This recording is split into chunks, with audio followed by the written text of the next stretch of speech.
వార్తల్ని ఎలా వక్రీకరిస్తారనడానికి సాక్ష్యం. ఆ రోజు చెప్పింది ఏంటది, పంది కొవ్వు, ఆవు కొవ్వు, అట్లాగే చేప నూనెతో చేశారు లడ్డూలు అన్నటువంటిది పచ్చి అబద్ధం అని తేలింది కదా. ఆ విషయాన్ని దాచేశారు.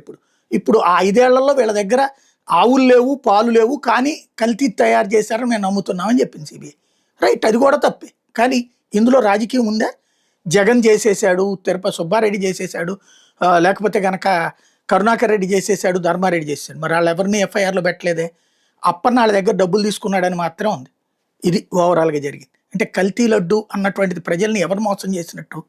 ఇంకోటి పాలకి నెయ్యికి సంబంధించినటువంటిది 5 ఏళ్లది 3 ఏళ్ళకి తగ్గించారు, 1 ఏడాదికి తగ్గించారు, ఇప్పుడు కూడా తగ్గిస్తూనే ఉంటారు. ఇంతకుముందు బోలేబాబాది ఇది తెలుగుదేశం హయాంలోనే వాళ్ళకి అనుమతి ఇచ్చారు.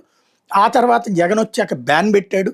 మళ్ళీ చివరిలో వాళ్ళు బోలేబాబా డైరెక్ట్గా కాకుండా ఏఆర్ డైరీ ముసుగులో వచ్చి పెట్టారు. దానికి సహకరించినటువంటిది అధికారులందరూ జైలుకి వెళ్ళారు. కానీ దాన్ని రాజకీయంగా తీసుకొచ్చింది ఎవరు?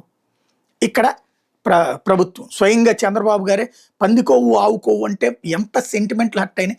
ఇప్పుడు మిగతా కన్నయ్య ఖచ్చితంగా శిక్షించాలి, ఎవరిని కాపాడాల్సిన అవసరం లేదు. ఇప్పుడు మొన్న ఎవరు గంటా శ్రీనివాసరావు సింహాచలంలో పట్టుకోలేదా, తర్వాత విజయవాడలో పట్టుకోలేదా దుర్గగుడి దగ్గర, అప్పుడు మరి ఎవరిని అరెస్ట్ కూడా చేయలేదు. అక్కడ కల్తీ నెయ్యి అన్నాడు, లేదు డాల్డా కలుపుతున్నారు, ఇట్లాంటి వాటి మీద బ్యాన్ పెడతారు. అది సహజంగా జరిగేటటువంటి.